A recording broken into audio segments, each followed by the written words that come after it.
Hello everyone, and welcome to English Learning Stories. Today I have a funny and interesting story for you. It's about a girl named Sarah who went shopping in New York City. She wanted to buy some clothes, but she had a big misunderstanding with the shop assistant. What do you think happened?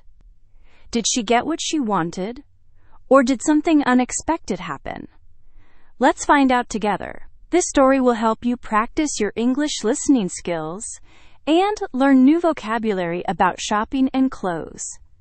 My name is Sarah, and I am from a small town in Canada. I am learning English, and I practice every day. Last month, I visited New York City for the first time. It was very exciting. The city is huge and full of life. There are so many people, cars, and tall buildings everywhere. I wanted to buy some new clothes because I had a job interview the next week. I walked down Fifth Avenue and saw many beautiful shops. The windows were full of colorful dresses, shoes, and bags.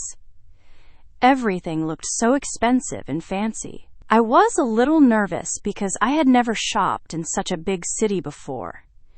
In my small town, there is only one clothing store and everyone knows each other. But here, everything was different and exciting. I found a nice clothing store that looked friendly. The sign outside said, "Fashion for everyone," and I thought that sounded perfect for me. I took a deep breath and walked inside. The store was bright and clean. There were clothes hanging everywhere, and soft music was playing. I felt a little overwhelmed but also excited. A shop assistant came to me with a big smile. She was a young woman with short black hair and red lipstick. She looked very professional in her black dress and high heels. "Good morning. Welcome to our store. How can I help you today?" she asked in a cheerful voice. I smiled back and said, "Hi. I need some clothes for a job interview. Something professional, but not too expensive." The shop assistant nodded enthusiastically. "Of course. What size are you?" she asked. This is where my problem started. In Canada, we use different sizes than in America. I knew I was a size medium in Canada, but I wasn't sure about American sizes. I thought for a moment and said, "I think I am a medium size." The shop assistant looked at me carefully and said, "Are you sure? You look more like a small to me." I felt confused. In Canada, I always bought medium-sized clothes, and they fit me perfectly. But maybe American sizes were different. I didn't want to argue with the shop assistant because she worked there and probably knew better than me. "Okay," I said. "Maybe I am a small size here." The shop assistant smiled and said, "Great! Let me show you our small size collection." She took me to a section of the store with beautiful business clothes. There were blazers, skirts, dresses, and blouses in many colors. Everything looked very professional and stylish. The shop assistant picked up a navy blue blazer and held it up. "This would look perfect on you," she said. "It's very popular and great for interviews. Would you like to try it on?" I nodded eagerly. The blazer looked beautiful and exactly what I needed for my interview. The shop assistant handed it to me and pointed to the fitting rooms. "The fitting rooms are over there," she said. "Take your time and let me know if you need a different size."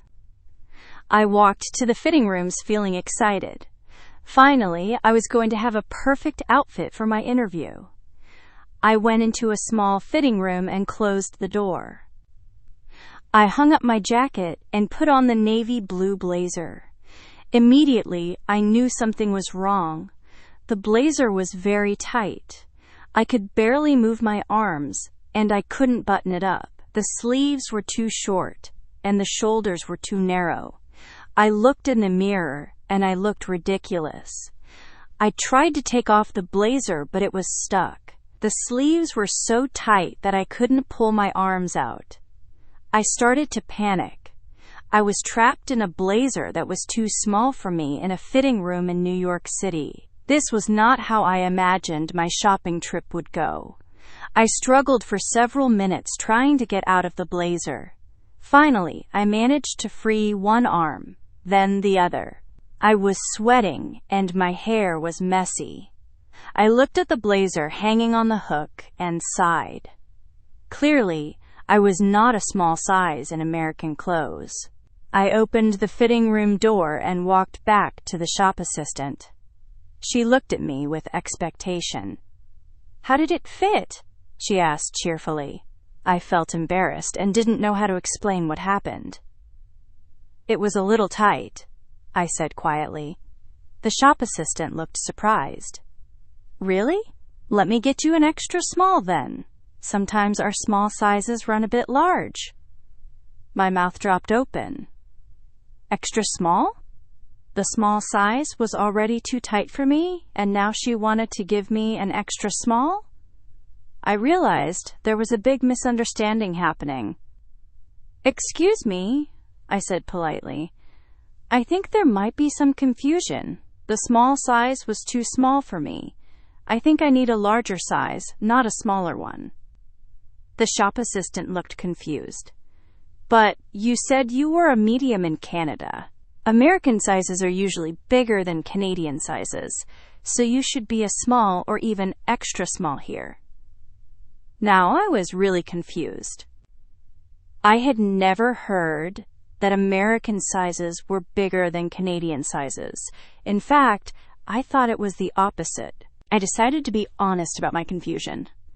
"I'm sorry, but I'm not sure about the size difference between Canada and America. Could you please bring me a medium and maybe a large to try? I just want to find something that fits well." The shop assistant smiled understandingly. "Of course. Sometimes sizes can be confusing. Let me bring you both sizes and you can see which one works better." She disappeared for a few minutes and came back with the same blazer in medium and large sizes. "Here you go," she said. "Try both of these and see which one feels more comfortable." I thanked her and went back to the fitting room, hoping this time would be better. I tried on the medium size first. It was much better than the small, but still a little tight across the chest and shoulders. I could button it up, but it felt uncomfortable when I moved. Then I tried the large size. Perfect. It fit me beautifully. The shoulders sat properly, the sleeves were the right length, and I could move comfortably. I looked professional and confident in the mirror. I came out of the fitting room wearing the large blazer with a big smile on my face. "This one is perfect," I announced. The shop assistant looked surprised again. "The large? Are you sure? It looks a bit big on you." I looked down at myself. The blazer fit exactly how I liked my clothes to fit. Comfortable and professional, not too tight or too loose. "I think it fits perfectly," I said confidently. "This is how I like my clothes to fit." The shop assistant shrugged and smiled. "Well, if you're happy with it, then it's perfect. The customer is always right. Would you like to look for a skirt or pants to go with it?" I was so relieved to have found a blazer that fit well. "Yes, please. I would like to find a skirt that matches." The shop assistant led me to another section of the store where there were skirts in many styles and colors. She picked up a navy blue skirt that matched the blazer perfectly. "This is the same color and fabric," she said. "What size would you like to try?"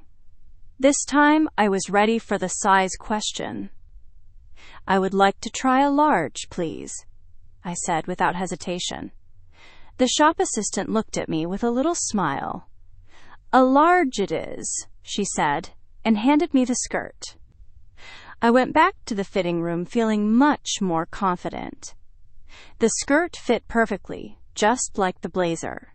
It was comfortable and professional looking. When I came out of the fitting room, the shop assistant nodded approvingly. "That looks great on you," she said. "You look very professional and ready for your interview." I felt so happy and confident.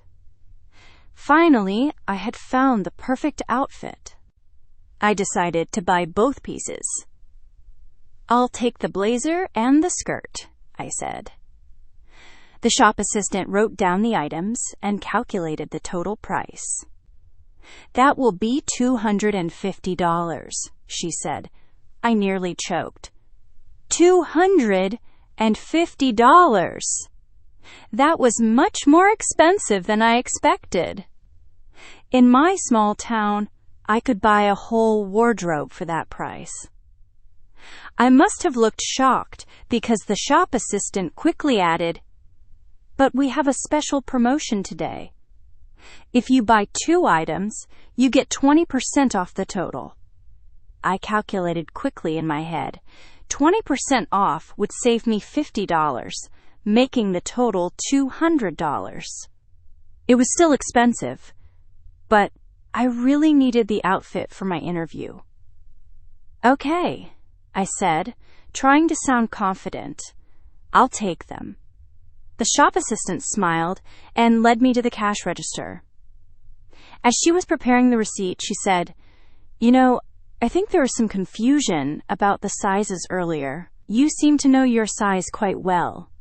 Maybe you were thinking of European sizes when you mentioned the difference between Canadian and American sizes?" I looked at her curiously. "What do you mean?" she explained. "Well, American and Canadian sizes are actually very similar, but European sizes are quite different. Maybe you heard someone talking about European sizes?" Suddenly, everything made sense. I had been confused about European sizes, not American sizes. I felt silly for the misunderstanding. "You're absolutely right," I laughed. "I think I was confused about European sizes. Thank you for being so patient with me." The shop assistant laughed too. "Don't worry about it. Size confusion happens all the time, especially when traveling. The important thing is that you found clothes that fit you perfectly." I paid for my purchases, and the shop assistant put them in a beautiful shopping bag with the store's logo. "Good luck with your interview," she said warmly. "I'm sure you'll do great in your new outfit." I thanked her for all her help and left the store feeling very happy and accomplished. As I walked down Fifth Avenue carrying my shopping bag, I reflected on my experience. I had learned several important things. First, American and Canadian clothing sizes are very similar, not different like I thought. Second, it's important to trust your own judgment about how clothes should fit. Third, don't be afraid to ask for help or clarification when you're confused about something. The next week, I wore my new blazer and skirt to the job interview. I felt confident and professional. The interviewer complimented me on my outfit and said I looked very professional. I got the job. I was so happy that my shopping adventure in New York had ended successfully. Looking back, I realized that the misunderstanding about sizes taught me an important lesson. When you're learning a language and living in a new place, misunderstandings will happen. The key is to stay calm, ask questions, and don't be afraid to admit when you're confused. Most people are happy to help and explain things to you. Now, whenever I go shopping, I always try on clothes before buying them, regardless of the size on the label. Sizes can vary between stores and brands, so it's always best to make sure something fits well before purchasing it. And I always remember my funny shopping adventure in New York City, where I learned that confidence and clear communication can solve almost any problem. That's the end of Sarah's shopping story. I hope you enjoyed it and learned some useful vocabulary about shopping, clothes, and sizes. Remember, making mistakes is a normal part of learning English. The important thing is to learn from them and keep practicing. Sarah's confusion about clothing sizes led to a funny situation. But she handled it well by asking questions and staying positive. Next time you go shopping or face a confusing situation, remember Sarah's story and don't be afraid to ask for help.